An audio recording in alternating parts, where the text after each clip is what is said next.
자, 네. 안녕하세요. 매주 일요일 날 9시에 진행하는 우리 일요일 밤 북독방 시간이 돌아왔는데요. 9시에 시작해야 되는데 지금 5분이 경과됐습니다.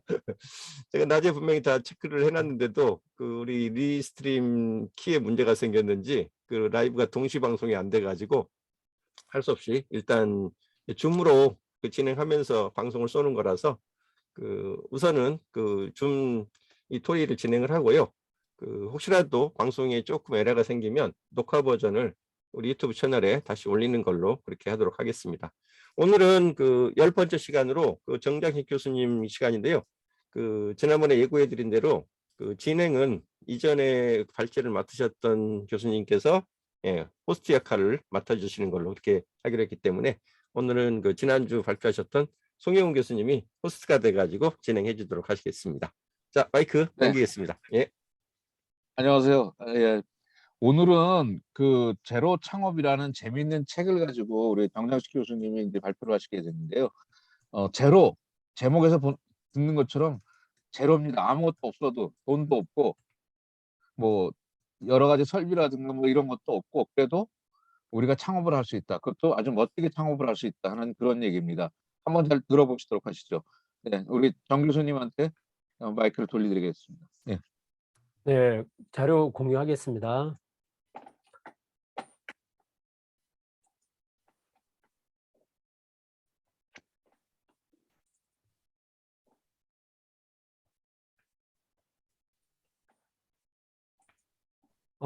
프레젠테이션 화면 뜨나요? 예, 예. 제로 창업이라고 네. 나옵니다. 네, 알겠습니다. 제가 이제 원래 들어와가지고 컨텐츠 비즈니스하고 컨텐츠 마케팅 관련된 거를 첫 번째가 이제 무자본으로 부의 추월차선 콘텐츠 만들기, 그다음에 지난번에 이제 콘텐츠 바이블, 이번에 제로 창업 이렇게 이제 이어오고 있는데 제가 제로 창업 쭉 보면서 이 세 권 자체가 사실은 똑같은 맥락을 가지고 있는 것 같아요. 똑같은 맥락을 가지고 있는데 이제 서술하는 포인트가 다 다른데, 이 제로 창업은 이제 이런 거를 실무에서 지금 소상공인이나 개인 어떤 컨텐츠 비즈니스를 하시는 분들의 실무에서 경험을 바탕으로 해서 정리해 놓은 것이라서 이런 컨텐츠 비즈니스를 개인이 뭔가 컨텐츠 비즈니스 하고자 할 때 내가 어떤 컨텐츠 비즈니스를 지금 하고 있는지, 아니면 또 어떤 컨텐츠 비즈니스를 하고 싶은지, 그런 부분들을 일목요연하게 한번 방향을 잡을 수 있을 것 같고요. 또 실질적으로 컨텐츠 비즈니스를 계획하고 실행을 할 때, 그럼 실행하거나 계획할 때 어떤 거에 대한 주안점을 포인트로 잡아야 될 건지에 대한 그런 부분에 대한 지식들을 하나의 어떤 통찰들을 얻을 수 있는 큰 도움이 되는 책 같아요. 저는 이 책을 이제 여의도 갔다가 우연히 발견을 해서 구매를 해서 읽었는데, 뭐 나온 거는 한 좀 됐어요. 근데도 여전히 지금 이런 컨텐츠 비즈니스 고민하시는 분들한테는 실무적인 도움이 많이 될 수 있는 책 같아서 제가 일단 발제를 하기로 됐습니다. 크게 보면 구성이 되어 있는 게 1장부터 9장까지로 구성되어 있고요. 1부, 2부, 3부라고 나눠져 있는데, 1부는 이제 발견편, 2부는 행동편, 3부는 행동편이 아마 3부는 잠깐만요. 제가 뭐 수정을 안 해놨네요. 3부는 책에는 발전편이지, 발전편. 예, 발전편이, 예, 3부는 발전편이네요. 발전편으로 이렇게 구성이 되어 있고요. 1장은 일단 제로 창업에 대한 기본적 개념을 설명해 놓았고요. 2장, 3장, 4장, 5장, 6장은 각각 이제 창업 방법에 대한 거를 하나씩 설명해 두었습니다. 그래서 제가 지금 준비한 자료가 꽤 많기 때문에 여러분도 어차피 책을 읽어보시면 될 것 같고요. 이 책을 읽어봤을 때 내가 생각하고 고민하는 부분에 어떤 도움이 될 건가라는 포인트만 잡으시면 될 것 같아요. 제가 전체적 내용을 뭐 일일이 다 설명드리는 건 시간상 어려움이 있을 것 같아서 핵심적인 부분만 좀 말씀드리면서 넘어가겠습니다. 첫 번째, 제로 창업의 수익과 자유를 손을 놓자는 부분이고요. 제로 창업이라는 거는 이제 결국은 아까 송 교수님도 잠깐 말씀해 주셨지만, 뭐 내가 컨텐츠 비즈니스를 창업하기 위해서 특별한 어떤 전문적인 어떤 그런 어떤 지식이나 아니면은 특별한 어떤 뭐 공간이나 아니면 이런 창업에 위해서 필요한 그런 요건들 없이 바로 이제 제로 상태에서 출발할 수 있다라는 부분이고, 거기에 근간이 되는 게 뭐냐면은 자신의 생각, 가치가 있다고 생각하는 것들을 가지고 그 생각을 하고 있는 가치 있는 것들과 관련성이 있는, 그걸 필요로 하는 사람들과의 연결 지점을 찾아서 그걸 무기로 해서 창업을 시작하는 건데요.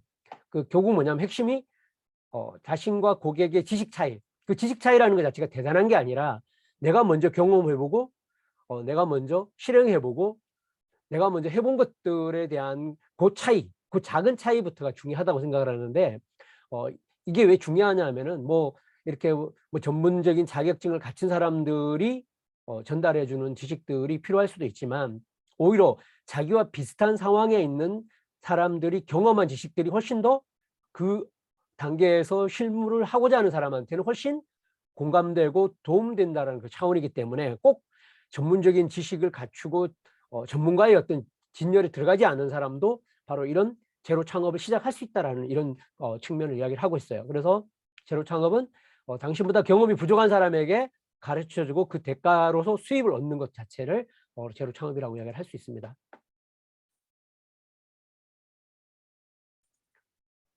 여기 이제 중요하게 나오는 이제 이 부분이 뭐냐면 지식 차이 사업이라고 그래요. 이런 제로 창업을 하는 근간이 뭐냐면 지식 차이 산업인데 지식 차이 산업이라는 건 자신과 상대방의 아주 사소한 지식의 차이를 메꿔주는 노하우를 기반으로 해서 이를 제공하고 그 대가를 얻는 거라고 이야기를 하고 있어요. 그래서 업계 권위자로 배우고 싶다라는 고객층도 있지만 소수자들은 초보자와 경험이 부족한 사람들의 대부분이고 이 사람들이 가지고 있는 시장의 볼륨들이 훨씬 더 이런 전문가를 필요로 하는 시장보다는 오히려 더 클 수 있다는 것들 자체가 이런 지식 차이 산업 그리고 제로 비즈니스 제로 창업이 출발할 수 있는 출발점이라고 이야기를 하고 있습니다. 이런 제로 창업에 크게 이제 발견할 수 있는 것들을 이제 제시를 하고 있는데요. 그 첫 번째가 뭐냐면은 당신이 좋아해서 열정이 샘솟는 일을 발견하는 힌트라고 그래서 뭔가 일을 하고 있을 때 순식간에 시간 가는 줄 모르고 내가 집중하는 그런 일이 무엇인가, 몰입해서 시간 가는 줄 모르는 뭔가. 그래서 이런 성공의 법칙에는 이제 황금률이라는 게 있는데 결국 핵심은 뭐다?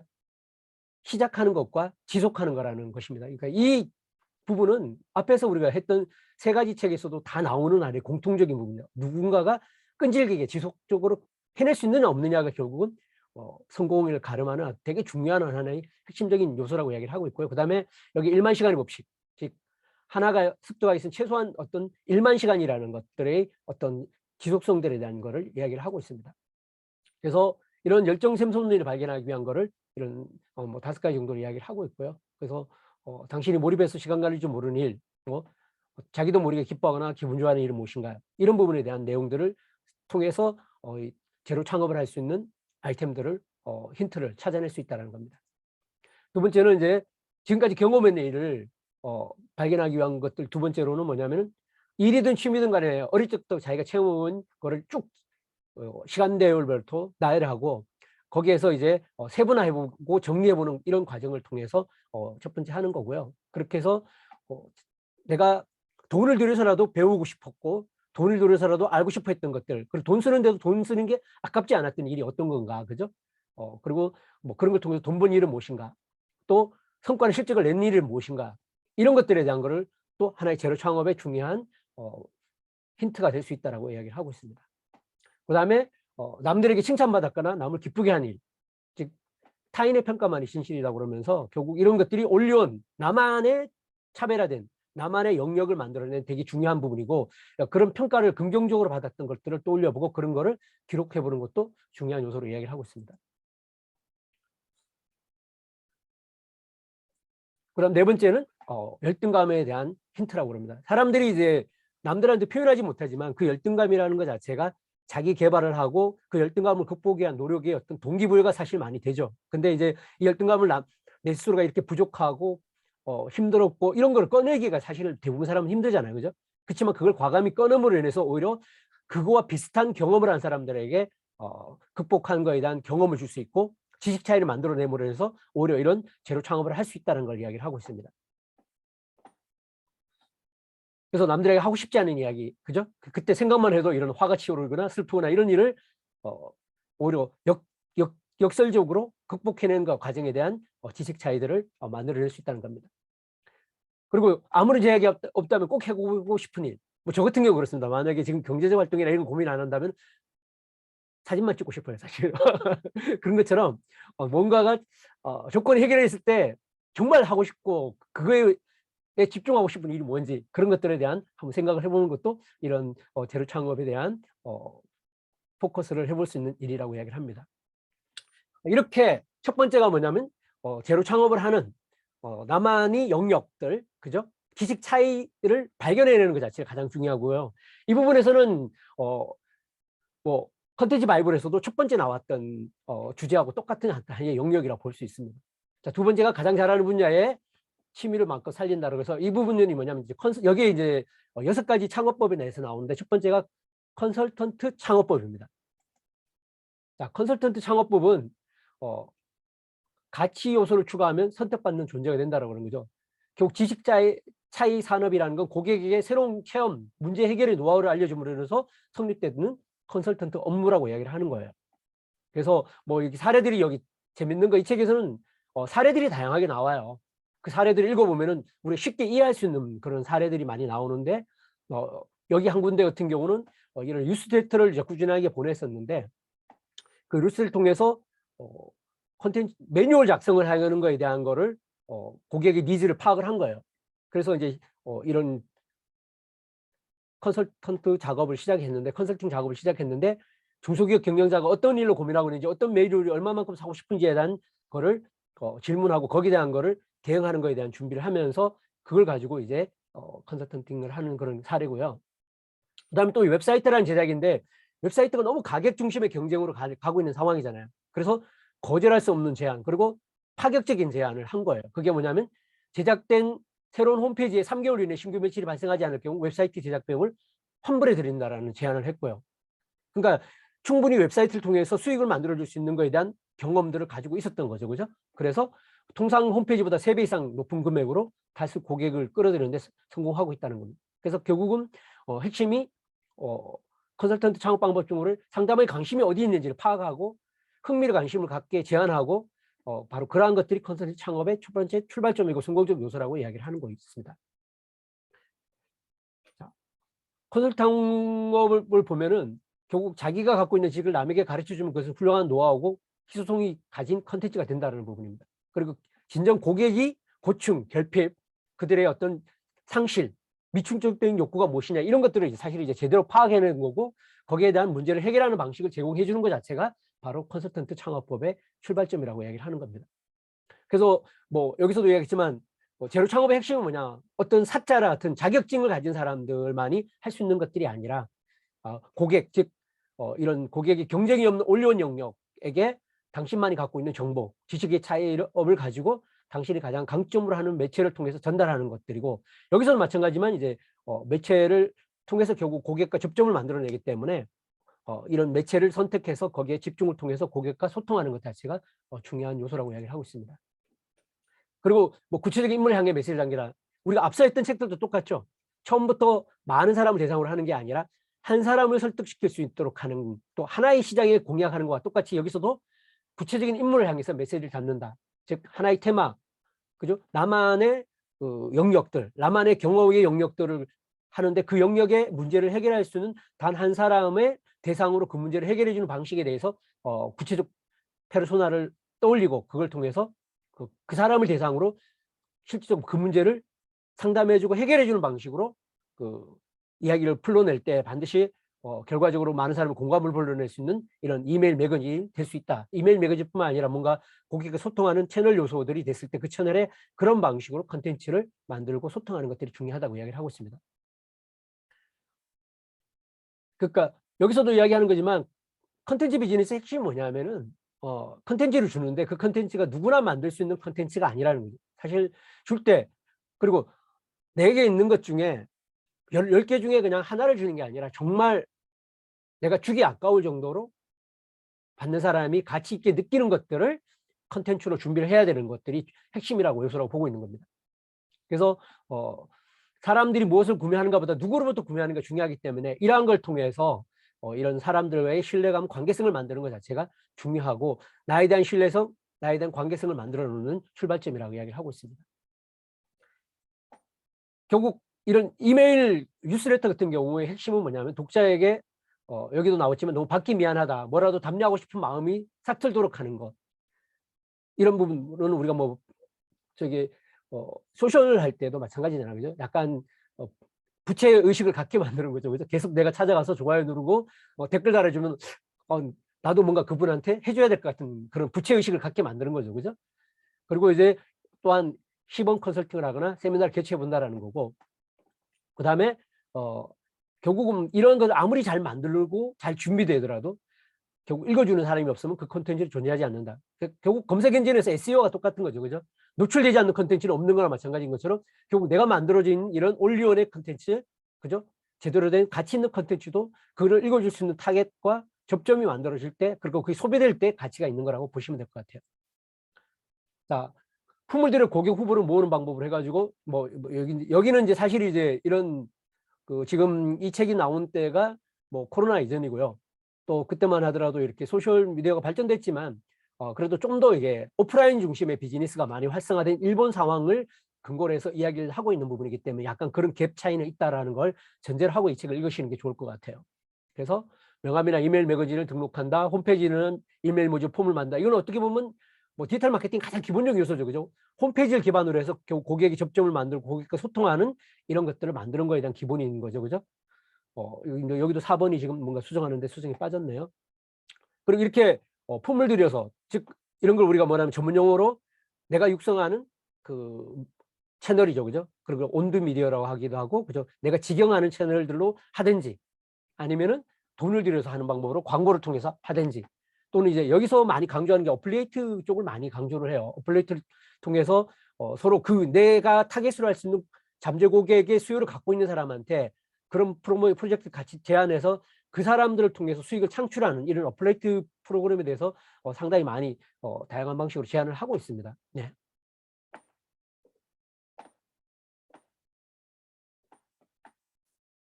자, 이제 세 번째, 섬성님 되면은 상품도 잘 팔린다. 세 번째가 세미나 창업법입니다. 여기 한 6가지 정도 창업법이 나오는데 하나하나가 약간의 어떤 전문적인 영역이 있기도 하지만 사실 서로 간의 상호적인 실행 과정에 서로 상호적으로 엮여가서 나가는 부분도 있지만, 하나하나 창업 방법을 제대로 이해한다면 훨씬 수행을 할 때 컨설팅을 하든지 아니면 세미나 창업법을 하든지 아니면 살롱 창업을 하든지 간에 어떤 형태로 가든 간에 그것들을 어떻게 서로 상호적으로 효과를 연계시켜서 할 것인가라는 걸 좀 더 잘 고민을 해볼 수 있을 것 같아요. 결국 세미나를 통해서 판매자가 아니라 가르치는 선생님으로 입장이 바뀐다라는 부분들이고, 이 부분이 진짜 컨텐츠 비즈니스에 중요한 것 같아요. 그죠? 그러니까 뭔가 내가 상품을 파는 사람이 아니라 그들의 문제를 해결해 주는 사람이고 그들에게 도움을 주는 사람으로 관계가 재설정되는 과정들 자체가 되게 중요한 부분이고, 그런 부분이 구매 결정적인 요소에 결국 나중에 되게 긍정적인 요소로 미치고 있다는 부분은 다 공통적인 부분이라고 생각을 해요. 그리고 이제 여기 같은 경우 이제 초기에 무료나 저가격으로 하는 건데, 이제 사실 무료가 무조건 올바른 방법도 아니지만 그걸 어떤 상황에서 내가 무료로 하고 그걸 또 저가로 할 건지에 대한 전략적 판단들을 가지고 수행하는 게 중요한 것 같아요. 그래서 초기에 내가 고객의 리드를 획득하고 또 그들을 그 다음 단계로 끌고 갈 수 있는 거에 대한 세부적인 플랜이 있을 때는 무료라는 것도 되게 의미가 있지만, 그런 부분은 이제 각자가 판단해서 실행하는 거지만, 어쨌든 간에 초기에 고객을 접점을 만들고 고객의 관심을 끌어내는 부분에서는 무료라는 것들은 여전히 중요한 고객들에 대한 제한적 요소라고 될 수 있다고 하는 겁니다. 그래서 이메일 매거진이나 블로그나 페이스북 등 다양한 방법을 통해서 유료로 모집하는 것들을 하는 거고요. 그다음에 또 이런 세미나의 내용들을 동영상을 통해서 선물해 주는 것들도 이때 당시에 되게 중요하게 이야기를 하고 있습니다. 그래서 크게 보면 세미나도 돈 버는 세미나와 돈 벌지 못하는 세미나가 있는데, 기존에 보통 세미나라는 것 자체는 뭐냐면 유료용 세미나만 있었던 거죠. 유료용 세미나라는 것 자체는 보통 이제 이런 정보용 세미나로 진행되는 건데, 이런 정보용 세미나가 정보를 대가로 주고 그냥 보수를 받는 건데, 이런 정보 세미나의 단점은 뭐냐면 이제 판매 소진을 해야 되는, 일단 판매 고객을 모집하는 것들이 처음에 다 한 번에 모집하는 게 쉽지 않다라는 부분이고요. 또 그다음에 이렇게 일정 수량 이상 명 이상을 모으지 않으면은 적자가 난다. 이거 특히 이제 오프라인 기준으로 이제 세미나를 많이 이야기를 하기 때문에 이런 문제가 더 커졌던 것 같고요. 그다음에 이제 하나의 컨텐츠만 가지고 오랫동안 가지 못하기 때문에 계속적인 컨텐츠를 업그레이드 해야 되지 않으면은 계속적인 집객을 하기가 쉽지 않다라는 그런 부분을 이야기를 하고 있습니다. 여기에 비해서 고객 획득형 세미나와 정보형 세미나의 차이점은 뭐냐면 그런 것 같아요.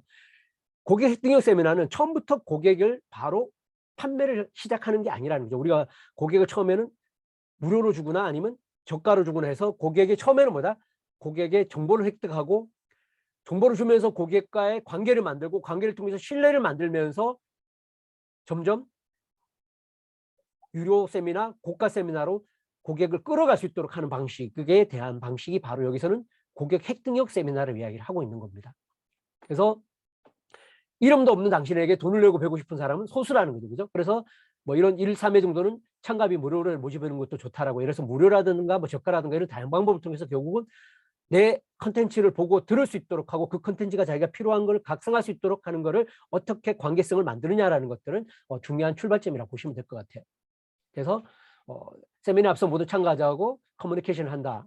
뭐 여기는 이제 오프라인이기 때문에 오프라인 더 이제 만나서 직접 이렇게 이야기를 하는 부분인데 온라인도 뭐 마찬가지일 거라고 생각해요. 그다음에 이제 이상적인 미래를 선언함으로써 이제 세미나를 할 때마다 이 세미나를 통해서 뭘 당신이 달성할 수 있는지 하는 걸 제시를 해주고, 또 세미나 참가자에게서 세미나를 통해서 얻을 수 있는 혜택을 부각시켜 준다는 거고, 이런 것들을 이제 통해서 뭐다 향후에 유료 세미나로 적극적 참여를 끌어낼 수 있도록 한다는 부분을 이야기를 하고 있어요. 그래서 스스로가 뭔가 이야기를 하게 만들고, 그죠? 이런 것들을 이제 자기 문제가 뭔지를 스스로 이야기하고 또 그 문제를 해결하는 방법에 대해서 생각하게 하는 이런 요소들을 갖고 가게끔 하고 있다라고 이야기를 하고 있습니다. 그래서 처음 여기 특히 세미나는 뭐냐면 처음 만났을 때 바로 뭐냐, 참가자의 문제 해결에 초점을 맞춰서 세미나를 진행하지 않는다는 거죠. 그래서 오히려 문제가 자기 스스로가 뭔지를 각성하게 하고 그 문제를 해결하기 위해서 자기가 어떤 새로운 것들에 대한 관심을 갖고 더 노력을 해야 되는가라는 동기들을 각성시켜주는 쪽에 초점을 맞춘다는 거예요. 그래서 결코 이렇게 맞춤형 해결책을 제시해 주지 않는다는 게 핵심이고요. 그래서 결국 맞춤형 해결책을 찾고 싶어서 고가 상품이나 기타 추가 계약에 참여하도록 이끌어내는 것 자체가 이런 정보 제공형 세미나의 어떤 하나의 정보를 이끌어가는 방식이라고 보는 거예요. 뭐 이런 사례들이 있는데 시간상 제가 이 사례까지 하나하나 말씀드리긴 좀 어려울 것 같고요. 나중에 책을 사서 하나씩 읽어보시면 다 도움이 되실 것 같아요. 그래서 이대로는 안 된다, 변해야 된다, 이런 느낌들을 숙제로 갖고 가게 되고 거기에 대한 갈망하고 그걸 해결하는 거에 대해 검토하는 걸로 끌어내는 것들로 이끌어내고요. 그리고 그래서 끝나는 게 아니라 이런 관심을 끌은 사람들한테 정식 계약서가 아닌 가계약서를 제안해서 구매 결정을 하도록 끌어내고, 서명에 대한 사람들이 이제 사람이 설득의 법칙에 보면 일관성의 법칙이라는 게 있어요. 사람들이 자기가 내뱉은 말들을 부정하는 거 어려운데 우리가 보통 길거리 가다 보면 스티커 붙이라고 그러잖아요. 그죠? 그게 뭐냐면 처음에 스티커 붙이게 해가지고 스티커 붙인 사람한테 1,000원만 기부하세요 그러면 자기가 스티커를 붙였던 행위가 있기 때문에 1,000원을 당연히 기부하게 되는 이런 거를 일관성의 법칙이라고 그러고, 설득의 법칙이 되게 중요한 하나의 설득 요소로 이야기를 하는데 여기서도 그 이야기를 하고 있습니다. 자, 그래서 망설이는 참가자를 등물어주는 마지막 질문을 한다는 거죠. 그래서 계약을 만약 하지 않더라도 왜 하지 않는지, 이 부분은 정말 왜 안 하느냐 탓하는 게 아니라 진심으로 당신이 성장하고 발전하고 자기 문제를 해결하기 위해서 내가 뭔가 도움을 주고 싶은데 그걸 하지 않는 이유가 뭔지를 진심으로 그런 어떤 질문을 던지는 게 중요하다고 하고요. 그래서 마지막으로 오히려 또 지인이나 친구를 소개받도록 하는 거를 요구하도록 한다는 게, 저는 이런 부분들이 되게 현장에서 제대로 이런 세미나를 하면서 고객 리드를 따내고 그걸 성과를 만들어내는 사람들의 현장의 어떤 실제 생생한 이야기라고 저는 생각을 하거든요. 자, 그래서 마지막에 설문지를 작업을 하는데 이거를 설문지가 아니라 감상 시트라는 걸 만드는 거예요. 그래서 세미나에 가장 좋았던 점은 뭐냐, 이거는 본인이 좋았던 걸 상기시키기 위한 거고, 당신 사업의 활용에 내일부터 할 수 있는 게 뭡니까, 이래서 다시 한번 자기가 이 세미나를 들으면서 자기가 필요한 게 뭔지를 상기시키는 것들을 하게 하고, 당신 사업에 활용하기 위해서 내일부터 할 수 있는 일은 무엇인가라는 걸 통해서 이런 걸 통해 가지고 그다음에 마지막에 뭐 정기 메일까지 받아들이게 하는 이런 요소로서 고객이 위로 세미나 신청을 하고 고급 비용을 지불하도록 하는 걸로 끌어내는 걸로 이야기를 하고 있습니다. 자, 4장 출판 창업입니다. 출판 창업은 사실은 이제 좀 짧게 넘어갈게요. 뭐 저도 이제 한 4년 정도 이런 출판을 자비 출판하는 회사에서 출판을 해봤지만 사실 출판 부분만 가지고 이야기하더라도 저번에 이제 우리가 무자본으로 VTR 차선할 때 거기에 계속 나온 게 뭐냐면 이런 출판을 해야 된다는 부분이 나왔잖아요. 그죠? 그래서 이걸 간단하게만 읽고 넘어갈게요. 책을 출판하면은 결국 신뢰와 가치가 높아진다는 거고, 그죠? 당신의 저서가 결국은 가격 경쟁 자체를 무의미하게 만들 수 있다는 거고, 그 출판사에서 특히 이제 여기서는 자비 출판보다는 기획 출판을 하기 위해서 출판사의 기획자를 어떻게 하면 설득할 수 있느냐에 대한 책 제목, 그다음에 목차, 그다음에 자기의 프로필, 또 그다음에 자신이 이 책을 쓴 사명과 이념, 독자를 사로잡는 어떤 그런 핵심적인 메시지, 그다음에 목표, 내가 이 책을 통해서 몇 명에게 책을 판매할 것인가 할 때 보통 매출 목표는 한 10배 이상의 목표가 필요하다는 거죠. 내가 1000권을 팔고 싶다면 최소한 10,000명, 그죠? 그 이상의 목표가 필요하다는 거죠. 사실 책 1000권 파는 게 그렇게 생각보다 쉽지 않습니다. 그죠? 여기 뭐 최 교수님 잘 아시지만, 자, 그 다음에 출판은 목표가 아니라 시작이라는 걸 인식해 준다. 많은 사람들이 요즘 막 제가 놀랐어요. 출판 보니까 뭐 출판하면 인생이 바뀝니다 그러면서 그 강의해 주는데 1000만 원씩 받더라고요. 근데 거기에 혹해가지고 수많은 사람들이 그 시쳇말로 눈탱이를 만든 걸 내가 너무나 많이 봤기 때문에, 예, 결국 출판은 목표가 아니라 시작이라는 점. 그리고 우리가 이런 컨텐츠 비즈니스를 할 때, 제로 창업을 할 때는 되게 중요한 하나의 어떤 자기 경쟁력이 되는 거라고 하기 때문에 이런 출판을 이야기를 하는 것 같고요. 북마케팅은 그냥 넘어가겠습니다. 자, 다음째 회원제 창업 사업 창업법입니다. 자, 이 부분도 되게 이제 상당히 좀 의미 있는 장인 것 같아요.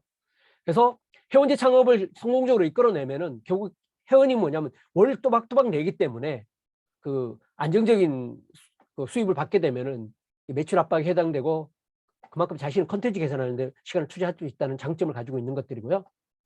그리고 그 정신적인 여유가 생기기 때문에 그만큼 사업을 생각할 수 있는 시간이나 아이디어나 양질의 컨텐츠를 만들는데 기회가 될 수 있다는 거죠. 근데 결국 또 이런 회원제를 한다는 것은 이제 자기만의 커뮤니티를 구축할 수 있는 것들이고요. 예. 결국 핵심은 뭐다? 1대5 법칙으로 해서, 그러니까 재구매를 일으키기 위해는 1만 원이 든다면은 신규를 확보하는데 그 5배인 5만 원 정도가 소요된다라고 보고, 보통 통신 판매에는 12만 원 정도가 소요된다라고 하는 거죠. 그래서 이미 회원이 된 구독자를 확보한 사람들이 유지시키고 관리하는 것들이 훨씬 더 신규격을 발생하는 것보다 효과적이라는 걸 이야기를 하고 있습니다.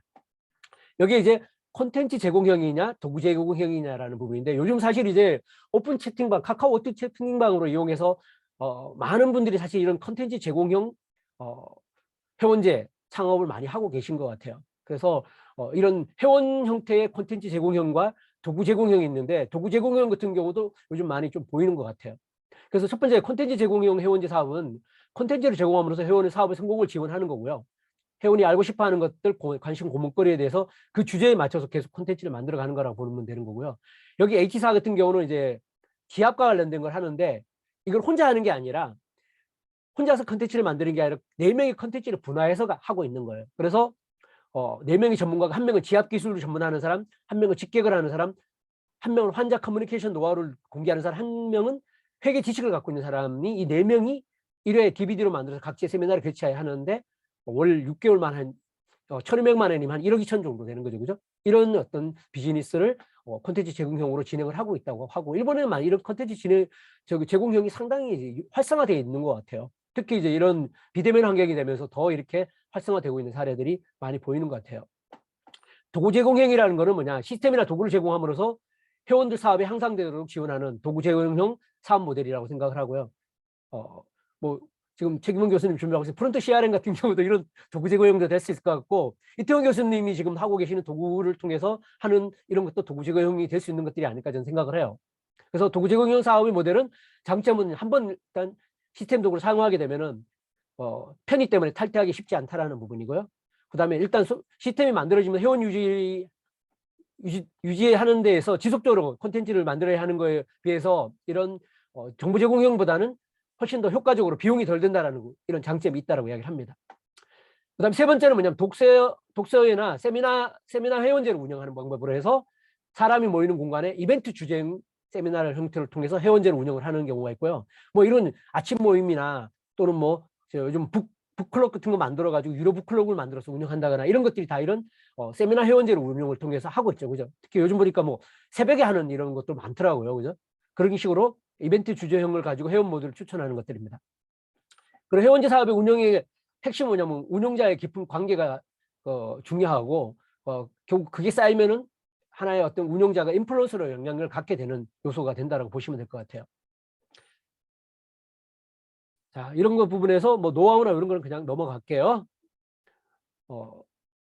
결국 이제 회원제로 장기적으로 운영한다면 처음에는 무료보다는 처음부터 유료로 진행하는 것 자체가, 왜냐하면 무료로 하다가 유료로 하는 순간 회원들이 빠져나가기 때문에 이런 회원제 방식의 제로 창업을 할 때는 초기부터 무료로 하는 것보다는 유료로 시작해서 좀 고가로 끌고 가는 이런 방향을 갖는 것이 훨씬 효과적이다라고 이야기를 하고 있습니다.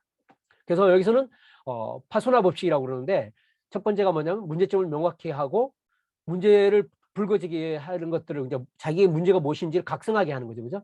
오히려 각성하게 하고 문제점 해결을 제시해주고 그다음에 제시해주는 해결책이 언제나 살 수 있는 게 아니라 한정시키는 부분을 이야기를 하고 그리고 행동하도록 콜택션처럼 이렇게 행동하도록 하는 형식을 통해서 이런 어떤 뭐 랜딩 페이지를 만들든지 아니면 유료로 참여를 만들어내든지 이런 것들에 대한 거를 회원들 구독이나 아니면 참여를 하는 걸 이끌어내는 하나의 방식으로 제시하고 있습니다.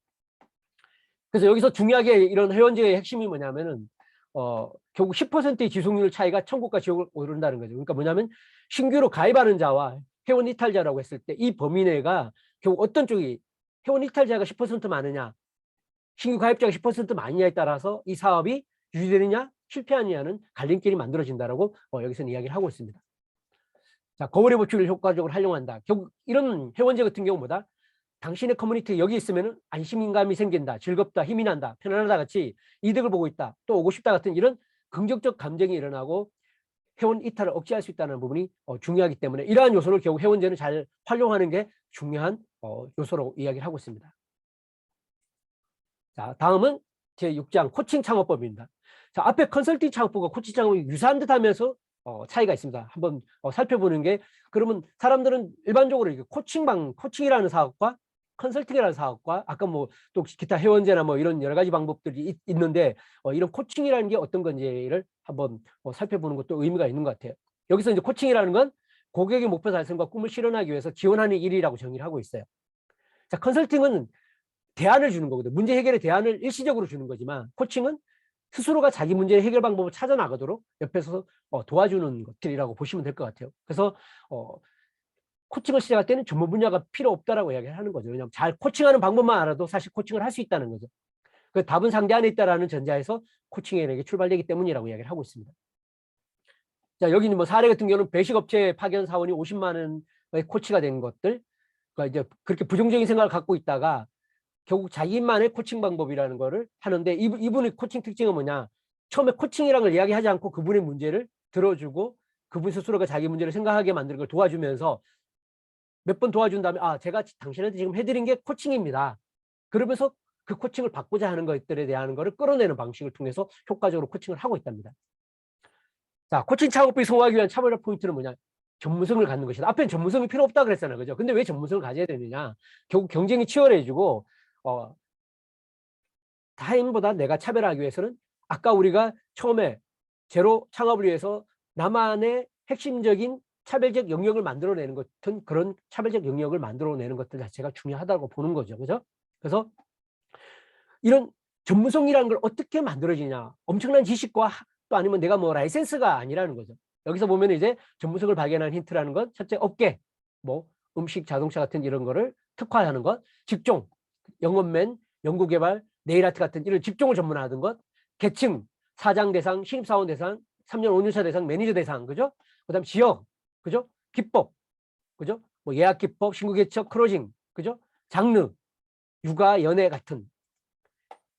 그다음에 이런 것들을 통해서 나만의 고유의 영역을 만들어내고 전문화라는 것 자체가 바로 이런 부분에서 전문화라고 보시면 되는 거예요. 그죠? 그래서 뾰족하게 만드는 거예요. 결국 컨텐츠 비즈니스든 제로 창업도 결국 컨텐츠 비즈니스인데 결국 나만의 뾰족함이라는 것, 나만의 영역이라는 것 자체를 앞에서 이야기한 거를 세분화시키고 전문화시키는 것 자체가 되게 중요한 요소라고 이야기를 하고 있습니다.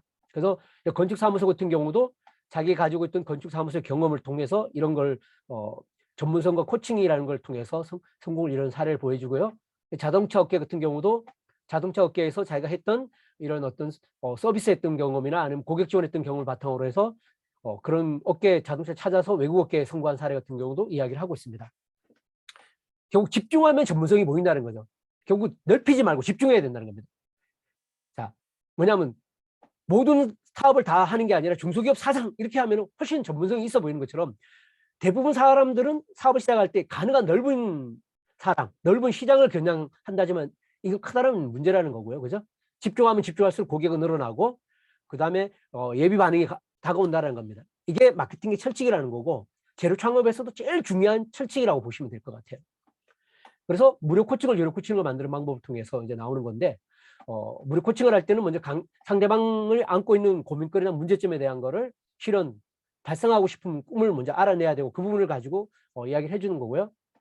그다음에 자기가 코칭을 받아보면 어떤 주제를 하고 싶은지 이런 것들을 계속 질문을 던지는 거고 그다음에 해결 과제 만약에 나한테 이런 코칭을 받을 때 3개월 후에 6개월 후에 당신이 어떤 변화를 만들어 되고 어떻게 달라질 건가에 대한 구체적인 것들을 상상하게 만드는 것들이고요. 그리고 바로 그러한 것들이 실제로 이루어질 수 있다는 신뢰를 갖게 만드는 거고요. 마지막으로 당신의 열정이 고객을 결국 막 움직이게 만든다는 이런 부분들을 코칭 부분에서 이야기를 하고 있습니다. 자, 7장 프로듀서 창업법입니다. 이건 재밌는 하나의 창업법 같은데 결국은 컨텐츠를 정보 제공형 창업을 하려면 끊임없이 컨텐츠를 새로 만들어야 되는데 컨텐츠를 전문적으로 만드는 사람과 또 컨텐츠를 모객을 전문적으로 하는 사람을 구분해서 창업을 하는 하나의 어떤 방식이라고 보시면 돼요. 그래서 프로듀서 창업이란 당신이 프로듀서가 돼가지고 타인의 지식을 판매하는 방식을 말하는 거예요.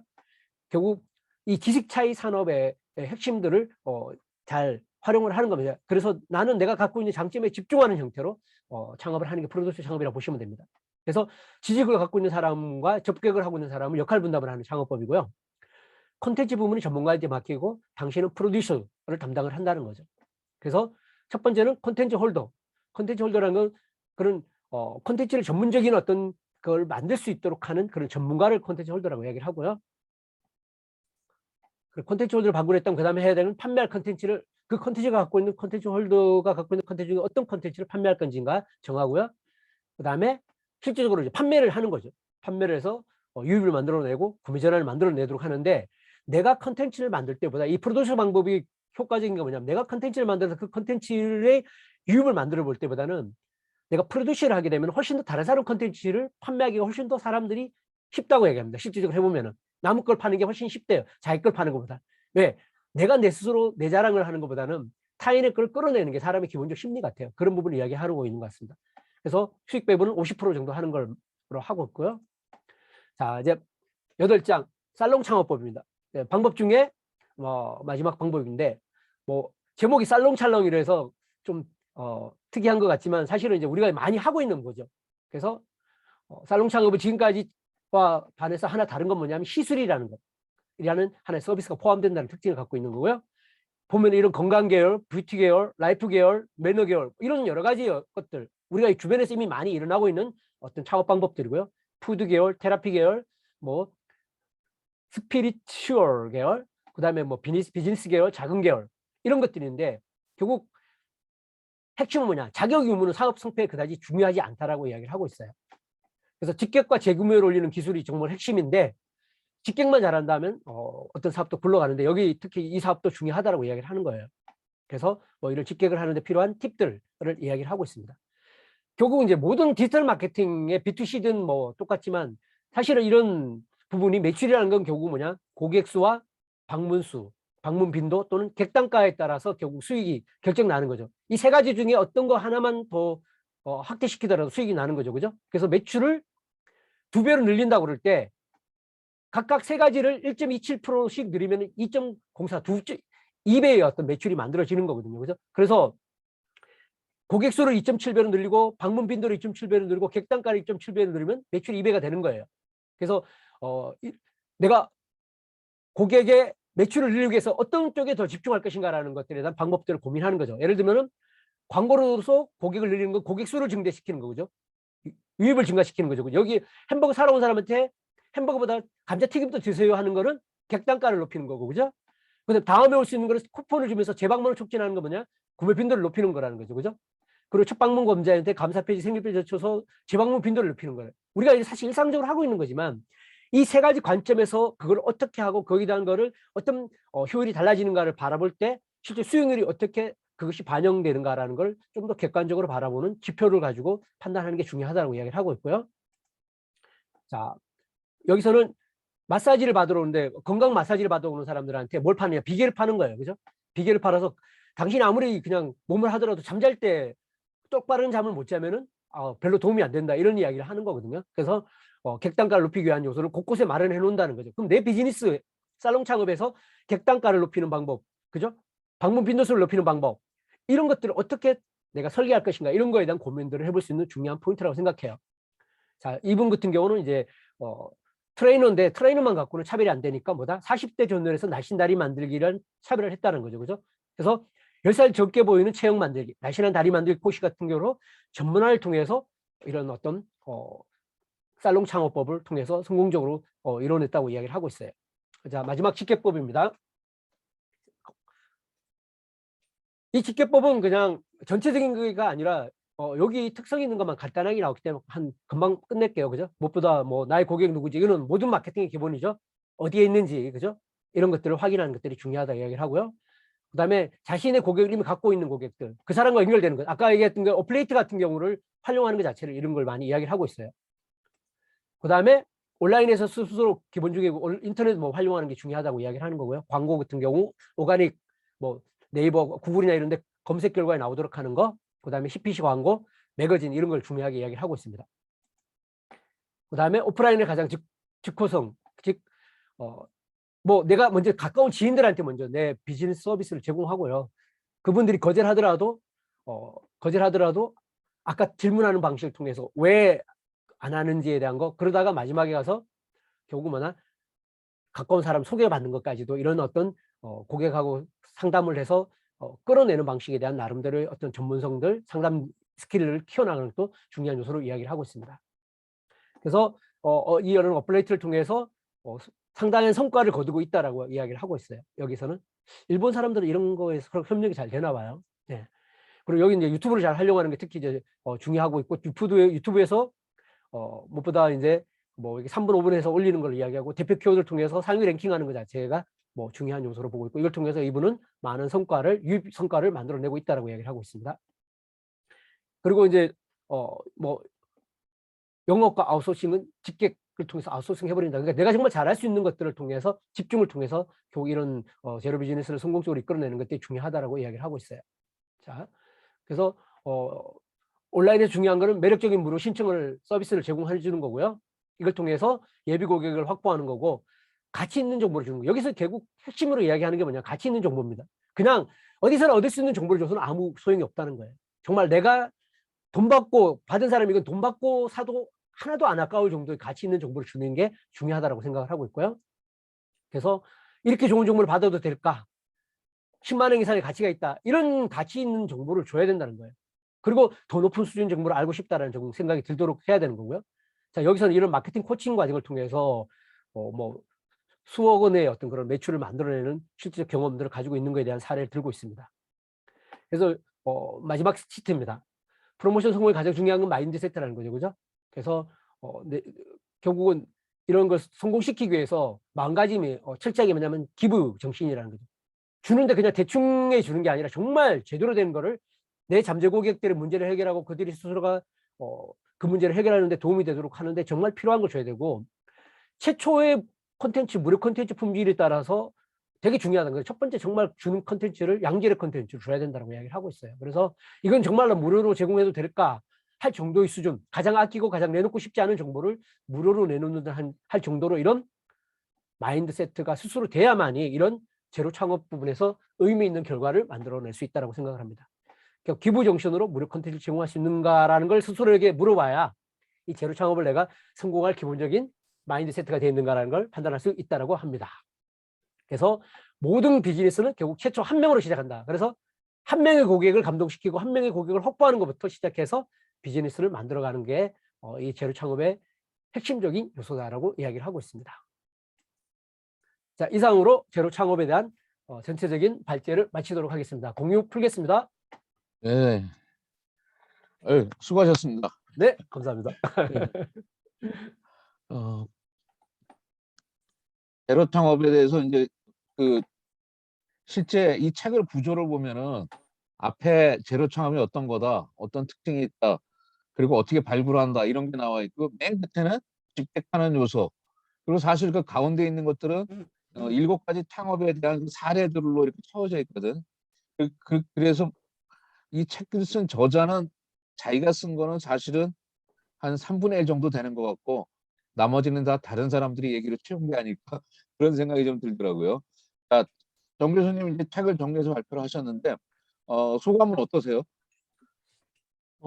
저는 이 책이 되게 좀 이렇게 막 이론적인 측면에서 깊이가 중요한 게 아니라, 그러니까 실질적으로 컨텐츠 비즈니스를 현장에서 하고 있는 사람이고, 그걸 구체적으로 어떻게 실행하고 있는가에 대한 나름대로의 어떤 실행 과정에 대한 이야기를 풀어놨기 때문에, 뭐 제가 네. 앞서 했던 그런 무자본의 VH 차선 컨텐츠 만들기나 아니면 컨텐츠 바이블에서 제공하지 못했던 현실감 있는 또 실행에 대한 어떤 현실감들을 주는데 되게 인사이트가 있지 않을까, 통찰력을 주는 거 아닐까, 또 공감을 주는 게 아닐까, 그런 생각을 많이 했어요. 예, 하면서 쭉 정리하면서. 네. 어, 사실 이제 책의 내용을 보면은 그 우리가 보통 창업한다거나 뭐 컨설턴트나 혹은 뭐 교육을 한다거나 이런 것들이 다 엄청나게 큰 콘텐츠를 갖고 있어야 된다는 그 부담감이 있거든요. 막 그 수준에서 그 분야에서 뭐 상위 레벨 몇 프로가 들어가야지 뭐 이걸 할 수 있다라는 그런 것도 있고. 근데 이 책에서 얘기하는 거는 그럴 필요가 없다는 거죠. 조금만 앞서 있어도 조금 남들이 못한 거라도 그걸로 충분하다는 건데, 그런 점이 되게 매력적으로 좀 와닿았던 것 같아요. 그리고 삼각형으로 보면은 밑으로 가면 갈수록 더 수요층이 넓다는 거죠. 올라가면 올라갈수록 좁아드는데 그런 관점으로는 굉장히 재밌게 봤던 것 같습니다. 우리 이제 또 이제 이태원 교수님은 어떻게 보셨어요? 이게 지금 네네. 저도 이거 재밌게 잘 읽었고요. 네, 제가 좀 느낀 내용들 정리해서 한번 말씀 좀 드려볼게요. 예, 우선 여기서 좋았던 내용들부터 말씀드리면, 여기서 이제 지식 차이 사업이라고 해서 좀 명시를 좀 해주잖아요. 예, 처음에. 예, 예, 그렇게 좀 짚어주는 부분들은 사실은 뭐 이제 새롭게 알게 되거나 뭐 이런 내용은 아니었지만, 그래도 정리를 좀 잘 해줘서 좀 좋더라고요.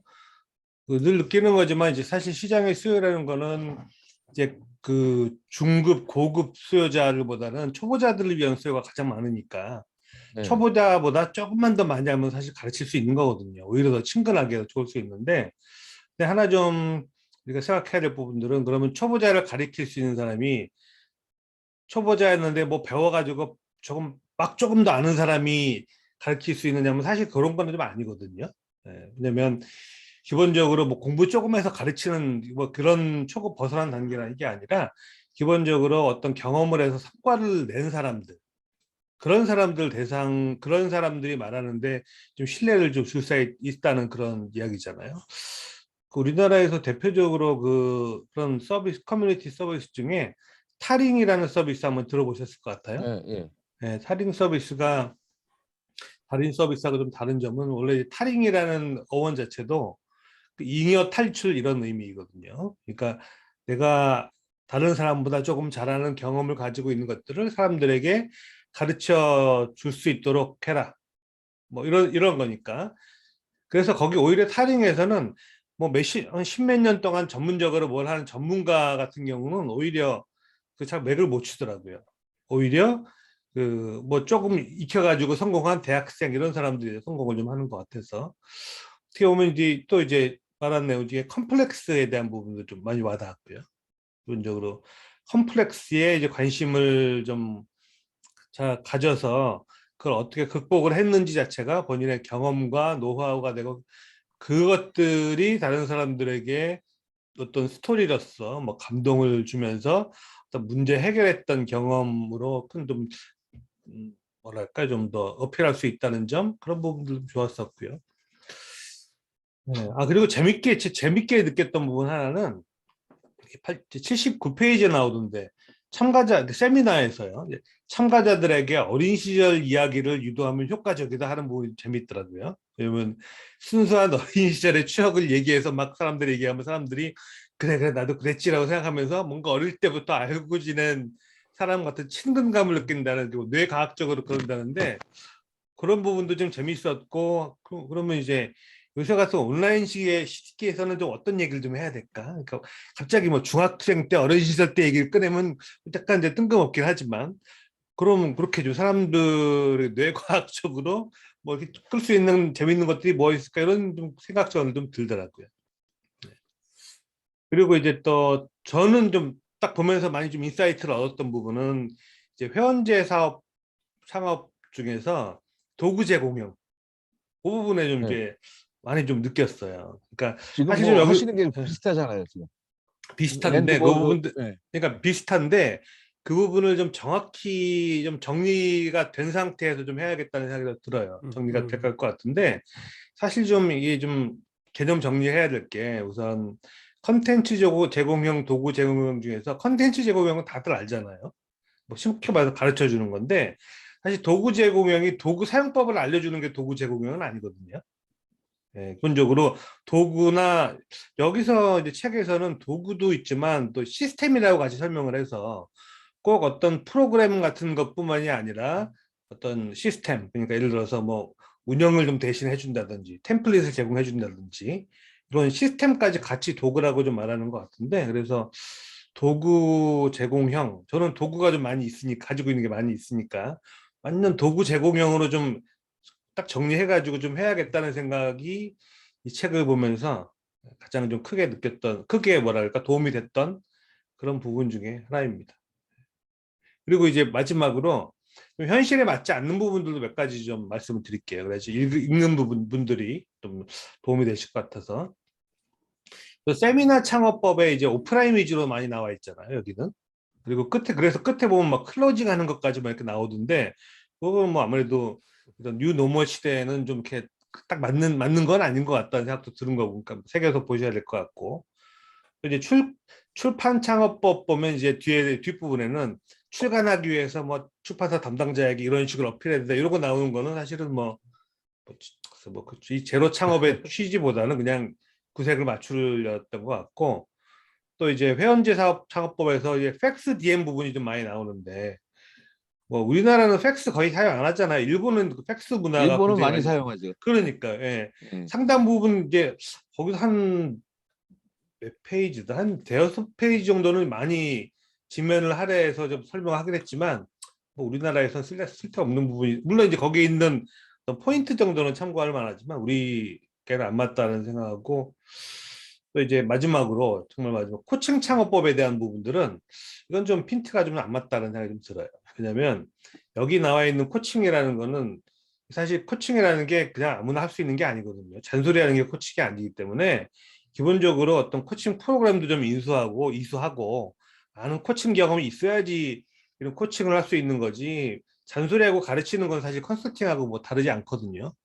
그래서 오히려 코치가 되는 방법 뭐 이런 식으로 해서 뭐 이걸 해야지 이걸 창업에다 갖다 붙이는 거는 조금 뭐 저는 별로 와닿지는 않는다. 뭐 제 생각은 좀 그랬습니다. 이렇게 한번 저는 정리해 보겠습니다. 그 7가지 예를 들었는데 제가 이렇게 보면서 딱 선을 긋기가 좀 어렵다. 어떤 거는 막 이렇게 겹치는 것도 있고 그런 생각도 좀 들었어요. 최계명 교수님은 어떻게 보셨는지. 그렇죠. 이제 우리가 컨텐츠로 돈 버는 방법 뭐 이렇게 얘기를 했으니까 저도 이제 오늘 한 3시간 정도 이렇게 시간 투자해서 쭉 한번 봤는데 그 전형적인 우리 그 뭐죠? 그 100만 달러 메신저? 예, 예. 그리고 예, 아까 우리 송 교수님 시작할 때 잠깐 얘기했지만 이 컨텐츠 가지고 돈 해적들의 버는 창업 얘기. 방법, 예, 론에 대한 예, 해적 창업도 마찬가지고 지난번에 우리가 모셨던 그 신태순 선생의 그 예, 나는 예. 컨텐츠로 돈 잘 컨텐츠로 번다 뭐 예, 이런 예, 책도 예. 그렇고 예. 사실 이 책이 벌써 나온 게 이렇게 제가 이게 보니까 일세 나온 게 2015년이더라고요. 예. 2015년 예. 3월. 예.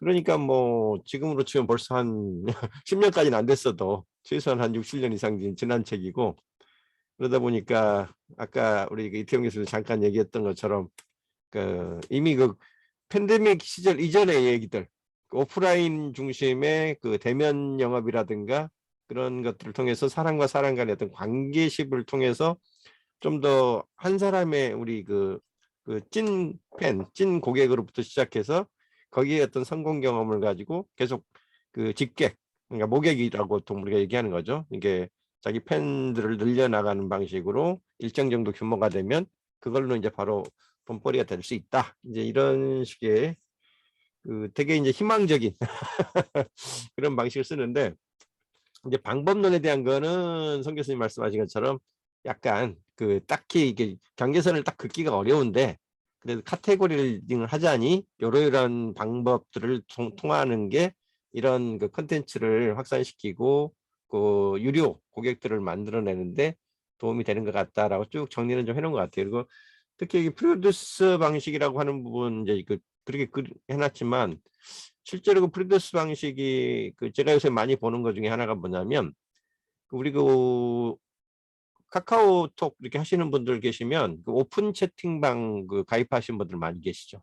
그 오픈 채팅방 운영하시는 분들 중에 사실 본인이 이렇게 특별한 컨텐츠를 갖고 있지 않지만 그 이 사람들을 이렇게 잘 관리해 가지고 끌어모으는 사람들의 또 친화력이라든가 그다음에 정성들을 들여 가지고 이렇게 뭐 500명이든 1000명이든 이렇게 모아 놓으면 그분들의 니즈를 잘 그 분석을 해 가지고 그 이 모객을 필요로 하는 분들한테 자기 방을 이렇게 빌려주는 거죠. 쉽게 얘기하면 뭐 특강 같은 거 무료로 뭐 한다든가 아니면 뭐 10,000원의 행복 해가지고 그렇게 큰 비용 안 받고 그 이런 고객을 필요로 하는 분들한테 강사분들이나 이런 분들 코치분들한테 그 이 장을 열어주고 그거에 대해서 이제 발생하는 어떤 유료 수익이 발생하면 반분 해가지고 서로 50대 50 이렇게 그렇게 나누는 어떤 그런 구조로 하시는 분들. 이게 우리가 볼 때는 무슨 저거 가지고 돈벌이가 되겠어라고 하지만 의외로 그 제가 이렇게 가입해 있는 그 오픈방들을 가보면 보통 한 700에서 한 1,200, 300 이 정도 인원을 모아놓고 꾸준히 그렇게 특강을 유치해서 거기 오시는 분들한테 그 이제 특강 기회 같은 걸 자기 그 그룹 커뮤니티 멤버들한테 좋은 컨텐츠를 이렇게 제공을 해주면서 거기에 수익을 이제 반분하는 그런 식으로 아주 큰 수익은 아니지만 내 컨텐츠가 아닌 방법을 가지고도 오픈 채팅방이라는 방 하나를 가지고 그런 부수입을 올리는 분들이 실제로 계시거든요. 이게 이제 얼마나 큰 수입인지는 뭐 어떻게 보면 솔직하게 밝히시는 분도 계시고 아닌 분도 계신데 그런 것도 하나의 그 컨텐츠를 이용한 그 이 영업 방법이 될 수 있다. 그런 것들이 벌써 한 6, 7년 전에 오픈 채팅방이 없었던 시절에도 있었다는 게 좀 약간 좀 신선했고요. 자, 중요한 거는 사람들을 모아놓으면 그 사람들이 어떤 니즈를 갖고 있는가에 그 천착을 해서 잘 파고 들어가고 틈새를 만들면 그 자체만으로도 어쨌든 부업이 됐든 뭐가 됐든 이렇게 자기 수익을 만들 수 있다는 거에 대해서는 좀 굉장히 적극적으로 그 우리가 받아들일 부분인 것 같아요. 그런 방법론의 어떤 아이디어 확장 이런 측면에서 본다면 그래서 한 번쯤은 보시라. 뭐 아주 필독서로 권한다는 느낌은 아니지만 그냥 쭉 요약한다는 차원에서 이런 방법론들이 예전부터 있었구나라고 그 내가 내 컨텐츠가 없어서 나는 돈을 못 벌어요 하는 분들이라면 그런 자신 없어 하는 분들이라면 이러이러한 사례들이 실제로 있었다라는 거를 그 검증하는 차원에서라도 한 번쯤은 보실 만하겠다. 보는 게 또 부담도 안 되니까 한 2~3시간이면 볼 수 있는 정도 분량이니까요. 그렇죠. 총평입니다. 저 같은 경우는 지금 이제 실무에 있잖아요. 실무에 예. 있으면은 그 마케팅 담당자들이 제일 힘들어하는 게 컨텐츠를 만드는 거예요. 근데 이제 저희 쪽에 이제 비즈니스 하는 쪽이 이제 피트니스나 필라테스트 또는 아니면 이제 병원 쪽인데 만나는 사람들이 나름대로 전문가들이란 말이에요. 그럼 다들 자기가 최고라고 생각하는 사람들인데 그런 분들한테 그분들이 똑같은 동일한 컨텐츠 만들어 갖고는 그분들이 절대 소비하지 않겠죠, 그죠? 근데 너무 힘들어하는 거죠. 근데 그게 출발점이 저는 이제 관점을 바꿔야 된다고 생각을 하는 거거든요. 그러니까 사람들이 컨텐츠라는 걸 대단한 뭔가 정보라고 생각을 하는 거예요. 지식이라고 생각하는 거예요.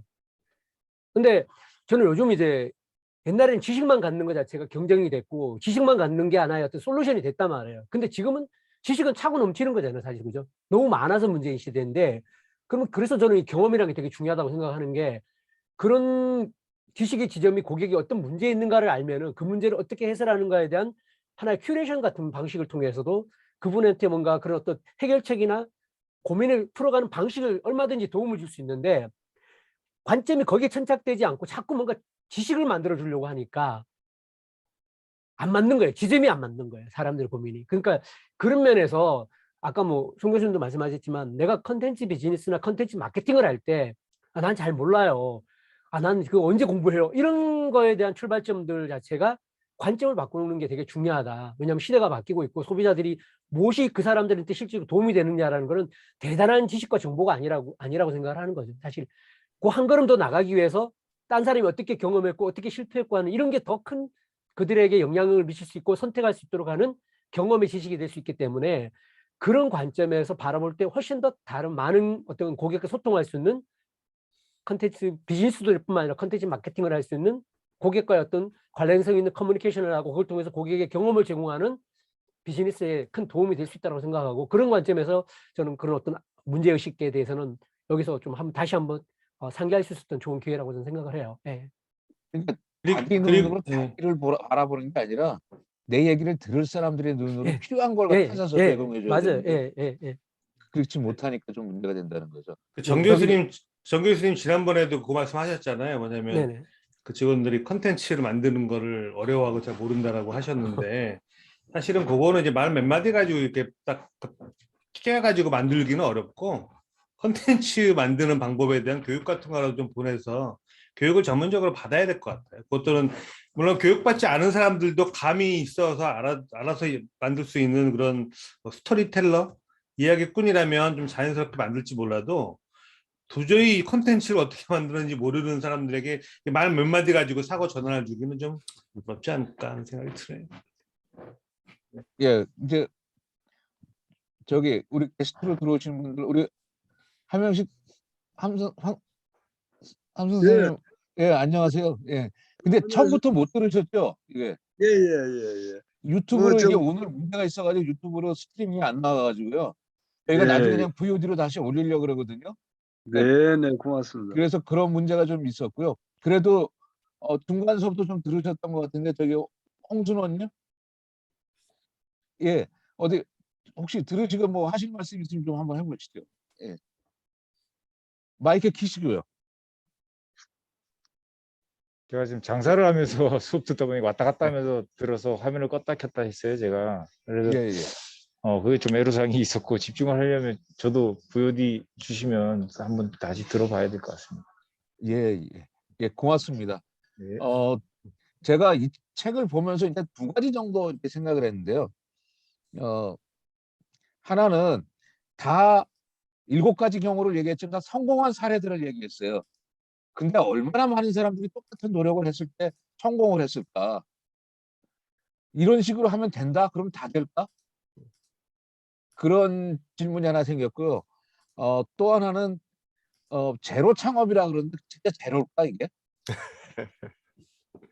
노력하지 않으면 시도하지 않으면 아무것도 안 될 텐데 시도를 해야지 그냥 제로라 그래서 가만히 있으면 그래 이렇게 되는구나. 그러면 아무 소용이 없다라는 그런 생각이 좀 들었습니다. 그리고 이제 제가 제 동생이 있는데 제 동생 얘기를 조금 하면요. 직장을 다니는데 빵을 만드는데 좀 관심이 많아가지고 따로 공부를 해가지고 제과 제빵사 자격증을 땄어요. 이제 나중에 정년퇴직하면은 그런 걸 좀 할까 뭐 그런 생각도 있는데 연습 삼아서 집에서 빵을 만들거든요. 뭐 매주 저한테 갖다 주기도 하고 그러는데 그 아파트에 들어가가지고 아파트 그 커뮤니티가 있어요. 그 저기 카톡방이 있는데 거기다가 이제 빵을 제가 만들어 봤는데 혹시 필요하신 분 시식하라고 드릴게요. 그래서 빵을 좀 나눠줬거든요. 그랬더니 사람들이 이건 맛있는데 우리가 주문을 좀 했으면 좋겠다. 그런 요구가 되게 많은 거예요. 갑자기. 근데 결국은 하질 못했어요. 아니 그러니까 제가 하지 말라 그랬는데 그 무슨 얘기냐면은 일단 정식으로 허가를 받아서 제과점을 하는 사람들한테 문제가 될 수도 있어요. 그리고 또 하나는 직장 다니면서 그 일 하려고 그러면 너무 힘든 일이에요. 그게. 그냥 취미 삼아서 내가 먹을 거 몇 개 만드는 건 상관없는데 주문을 받아서 막 이렇게 하는 거는 그래서 잘 생각해 봐라. 그게 또 나중에 법적인 문제가 될 수도 있고 그러니까 하지 말라고 그런 얘기를 했는데 지금 이 책을 보면서 느낀 거는 빵을 직접 안 만들더라도 집에서 빵 만드는 법 뭐 이런 걸 강좌를 만들 수도 있겠구나. 그냥 내가 좋아하는 사람들 그런 것도 되겠다라는 생각이 들었습니다. 조그만 차이 가지고 그리고 이제 이거는 이제 좀 다른 얘기일 수도 있지만은 그 인터넷 보면 그 동포대학이라는 게 있어요. 혹시 보셨는지 모르겠는데 재미기 오빠가 이렇게 아마존에 책 팔고 뭐 이런 걸 갖다가 광고하고 자기 강의를 들으라 뭐 그런 얘기인데 그 양반 하는 얘기 중에 우리가 밥하는 법 있잖아요. 집에서 쌀 가지고 밥하는 법. 우리는 다 알잖아요. 다 밥할 줄 알잖아요. 그죠? 모르세요? 그게 알아요. 당연한 건데 아마존에다 그 방법을 만들어서 책을 만들어서 올리니까 팔리더라 이거예요. 그러니까 모르는 사람이 있다는 거예요. 우리는 알지만 상대적인 건데 아무것도 아닌 것 같지만 그래서 이게 이 책도 그런 관점으로 보면 좋겠구나 뭐 그런 생각이 좀 들었습니다. 예, 지금 이제 한 10시하고 11분 지났는데요. 어떻게 또 끝으로 하실 말씀을 좀 하시고요. 다음 주에 어떤 책으로 하실 건지도 좀 소개를 좀 해주시면 좋겠습니다. 네, 제가 좀 말 좀 예, 거둘게요. 왜냐면 이제 오해할 수 있는 여지가 있어가지고 제로 창업이라고 했는데 이제 무조건 아무거나 다 제로다라고 할 수 있는 건 아니고 이 책에서 앞머리 이제 5페이지에 보면 그 부분이 좀 나와 있거든요. 예. 왜 제로 창업이라고 얘기하는지. 기본적으로 이제 비용 처음에 시작하는 투자 비용이 제로이고 리스크가 없는 위험이 제로, 그리고 제로 상태에서 시작할 수 있고 경쟁 제로, 실적 제로 뭐 이런 거에서 제로야지 그냥 아무것도 모르는 상태에서 무조건 할 수 있는 건 아닌 것 같고요. 여기에다 플러스 이제 자신만의 어떤 경험, 노하우 이런 부분들은 좀 있어야겠죠. 네. 그렇습니다. 네. 예. 예. 다음 주 원래 우리 그 이태원 교수님 순서인데 그 개인적인 사정이 있으시다 그래서 저랑 순서를 좀 바꾸기로 했습니다. 그리고 제가 순서 바꾸면서 원래 그 예고편에는 그 모두 다 거짓말을 한다. 이게 제목이 재밌어가지고 그 책을 한번 읽고 이제 네, 네, 그 네. 구글이 어떻게 데이터를 가지고 사람들의 마음을 읽어내는지 이제 그 얘기를 좀 해보면 재밌겠다 싶었는데 최근에 제가 소개를 받고 지금 읽고 있는 책이 이 책이에요. 보이시나요? 잘 보입니다. 예. 데이터 사이언스로 내리는 비즈니스 의사결정 마스터 클래스. 되게 어려워 보이죠? 요거보다 원래 더 낮은 급의 지금 입문서랑 그 분석 실무서가 하나 있고 요게 그 라스트 버전이에요. 사실은 그 꽤 거의 어떻게 보면 기업의 그 의사결정권자 정도가 읽어보면 좋겠다 싶은 이제 그런 책인데 요 책 읽다가 제가 지난달에도 지금 그 데이터 리터러시에 대한 얘기를 좀 했었잖아요. 아무리 그 귀한 수치에 귀한 숫자들이 나열이 돼 있어도 내가 그걸 분석하고 읽을 수 있는 역량이 안 되면 다 쓰레기에 불과하다. 그거에 실질적인 어떤 그 데이터 기반의 의사 결정을 어떻게 할 것인지에 대한 방법론을 써놓은 책인데 이 책을 한번 소개를 해드리고 싶어요. 그러니까 왜 그러냐면 뭐 다른 그 책들을 좀 보시면 데이터 기반의 뭐 의사결정 뭐 이런 얘기 나올 때 막 머신러닝 공부해야 될 것 같고 무슨 뭐 딥러닝 공부해야 될 것 같고 인공지능 AI 막 공부해야 될 거 그러는데 얘는 그런 얘기 안 합니다. 여기서는 그냥 엑셀로 그동안 모아놓은 데이터라도 잘 분석해 보세요.